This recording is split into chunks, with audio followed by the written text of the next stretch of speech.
Social media पर channel Mahalakshmi की ओर से आपके पास लाए हैं सुबह सुबह खबरें साथ सादर जय जिनेद्र। करते हैं आज की शुरुआत 1 2 3 4 5 6 7। सबसे पहले टीकमगढ़ के जैन बिटिया 23 साल की रेस्टोरेंट में गई थी, गोली मार दी गई। झांसी में इस समय जिंदगी और मौत के बीच में झूल रही है। कल ही की बात है। कहते हैं इससे कोई लड़का कपिल तिवारी 24 साल का प्यार करता था। क्या एक तरफा था? आज हम अपनी सब जैन बेटियों से, उनके परिवार वालों से इस बात की जानकारी के लिए आप सबको बता रहे हैं। रेस्टोरेंट में बुलाया, सिविलाइज के रेस्टोरेंट में। मुख्य गेट से नहीं आए, दोनों बैक गेट से आए। ये जानकारी हमें वहीं पर दूसरी टेबल पर बैठी एक महिला ने जानकारी पूरी दी कि ऐसी बात थी। दोनों आए हाथ में हाथ रखे हुए, जबरदस्ती हाथ पकड़ रखा था लड़के ने और आके बैठ गए। लड़के ने चाउमीन का ऑर्डर दिया और दोनों में बात होने लगी। कहती जैसी बात होती, कोई बेटा कुछ बात कहता, लड़का वो कपिल तिवारी 24 साल का 23 साल की जैन बिटिया से वो बाद में कुछ तेज से चिल्लाने लगती थी। वह समझ नहीं पा रही थी क्या बात हो रही है कि एकदम देखा कि लड़का उठा और उसने खट एक आवाज जैसे पटाखा तेज बोलता है वैसी आई। मालूम चला कि उसने सीने में उसके 315 बोर से गोली मार दी है। सक पका गए। जैन समाज ने कल एसपी पूरी टीम ने के वहां पहुंचे, घटना मान किया। फिर उन्होंने ये कहा कि मामला प्रेम प्रसंग का लगता है, जिसमें वह लड़की पर दबाव देता है शादी मुझसे ही करनी होगी। लड़की ने कह दिया नहीं, मैं माता पिता के बगैर नहीं करूंगी, और बात बिगड़ गई और उसने फिर 3 लड़के को वहीं पकड़ा गया। कुछ चित्र आपको दिख रहे हैं। आपको एक जैन बिटिया इस समय टीकमगढ़ से रेफर कर दी गई झांसी में उसका कल रात से इलाज चल रहा है। जिंदगी मौत के बीच में झूल रही है। सब बेटियों से सावधान करते हुए कहेंगे कभी कभी इस तरह की बातों में भावोवेश में मत जाइए। ये प्रेम रोमांस बहुत खतरनाक चीज है। इसका भी कभी जो खोपड़ी में ऊपर दिया है ना, यहां से ज्यादा जरूरत इसकी भी पड़ती है। इसका भी इस्तेमाल कीजिए। अपने माँ बाप से सब बातें कीजिए, माँ बाप से राय लीजिए। माँ बाप आपसे कभी दुश्मन नहीं है हमारे। उनकी सलाह हमेशा हमारे भविष्य को बनाने के लिए होती है। ये बिटिया आज जो जिंदगी मौत से झूल रही है, बस यही था कि उसने जगी, पर जगने में थोड़ी देर कर दी और घर में बगैर बताए कल वह अपने उस लड़के से मिलने आई जो उसकी मौत को लेने को तैयार था। अभी पूरी जांच होनी बाकी है, अधूरी बात हो सकती है, पर आज हमारे बीच से एक बिटिया इस समय अस्पताल में जिंदगी और मौत के बीच है। और अब खास बात आपके लिए, खास दृश्य लाए हैं। सचमुच कहते हैं ऐसे दृश्य शायद आपने पहले नहीं देख पाए हैं। गुरुवर आचार्य श्री विद्यासागर जी महानिराज, आचार्य श्री विशुद्ध सागर जी,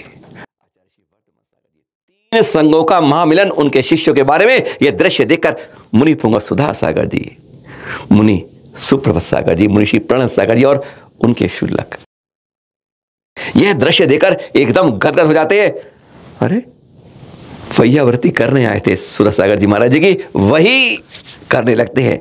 शायद कहते हैं आंखों में खुशी के आंसू भी उतर आते हैं। ऐसे गजब के दृश्य देखे जो देख रहे थे वह भी कहते हैं काश ऐसे दृश्य हमारे ही समय हर समय मिल जाएं। ऐसे मुस्कुराहट के बीच में, इसी बीच में सुब्रत सागर जी, नुपुर सागर जी ने वह आमंत्रण पत्र भी गुरुवर के सुभाष सुदर सागर जी बस दे दिया कि वहां पर पधारोहण समारोह है, आप आइएगा। और बहुत आशीर्वाद मिला। पर यह दृश्य ऐसे थे जो कहते हैं अतीत में कभी नहीं देखे थे। संघों की धाराओं का जब मिलन होता है, कहते हैं गंगा जमुना सरस्वती का महाकुंभ वहां हो रहा है, पर यह एक वास्तव में जो महाकुंभ था, यह आश्चर्य के रूप में सबके सामने दिख रहा था। नौगांव में चक्का जाम जैन समाज ने किया, कहते हैं काम पर विराम। दृश्य देख रहे हैं आप। ये क्यों? आपको पता है पिछले 20 दिन में लगभग 10 मंदिरों से ज्यादा मंदिरों में चोरी हो चुकी है। नौगांव में 5 जनवरी को हुई थी।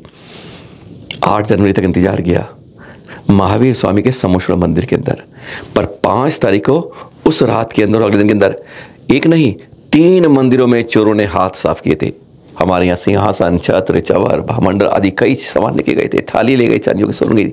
इस तरह की बातें चलती रही।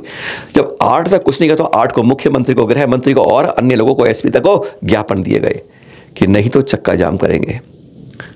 यहां पर समाज का लोगों को कहना है, ये देख रहे हैं अब ये दृश्य देख रहे हैं, परसों के जब चक्का जाम किया, और अब ये है कि अगर अगले 4 दिन में नहीं पता किया तो और फिर दोबारा चक्का। पुलिस विभाग समझाता रहा कि नहीं हम लगे हुए हैं, पर समाज का कहना है कि चोर पुलिस की नज़र में ना हो ऐसा कोई क्षेत्र हमारे देश में नहीं है। सब जानती है कमजोर कौन है, कौन चालाक है, कौन बदमाशी करता है, कौन कहाँ रहता है।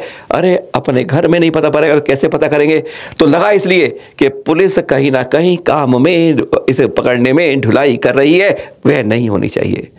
समाज में बहुत रोष था, बहुत ज़्यादा क्रोध था, व्याप्त था, और 9 गांव को इन्होंने बंद कर दिया था। चक्का जाम, दुकानें सब प्रतिष्ठान बंद रखे थे। जैन समाज ने, अन्य लोगों ने पूरा साथ दिया था।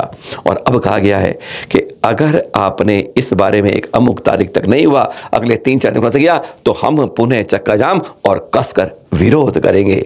बात पुलिस के ऊपर है, पर यह पहले नहीं, इन 15 दिनों की चोरियों में केवल 2 का खुलासा हुआ है, बाकी 11-12 अभी तक कहते हैं पता नहीं चला है।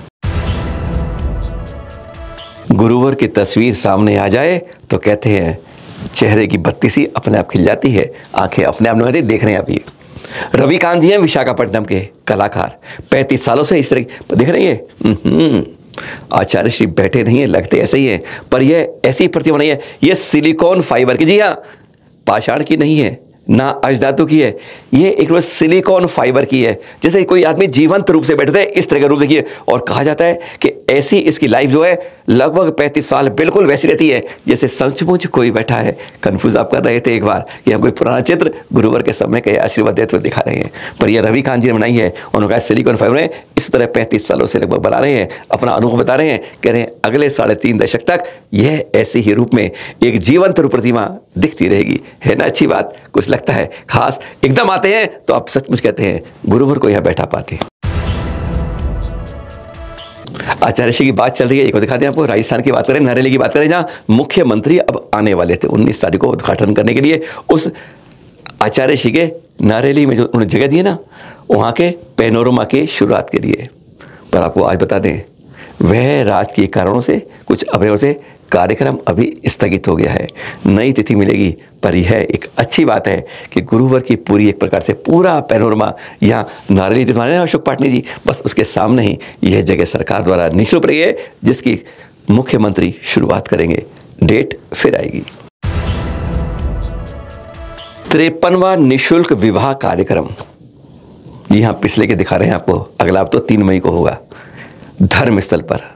यहाँ पर उसके लिए बाकायदा रजिस्ट्रेशन होता है, निःशुल्क होता है, कोई पैसे नहीं है। 25 अप्रैल तक पिछले 52 बारों से यह हो रहा है। यह 53वां होगा धर्मस्थल पर, सामूहिक रूप से, जहाँ पर अनेक जोड़ों के विवाह किए जाते हैं। यहाँ पर उस रजिस्ट्रेशन करवाने के लिए 25 अप्रैल की तारीख अंतिम है। 3 मई को वह कार्यक्रम होगा। 7वीं और आखिरी खबर के लिए आपको बता देंगे, दिखा रहे हैं बोर्ड, इसमें क्या है।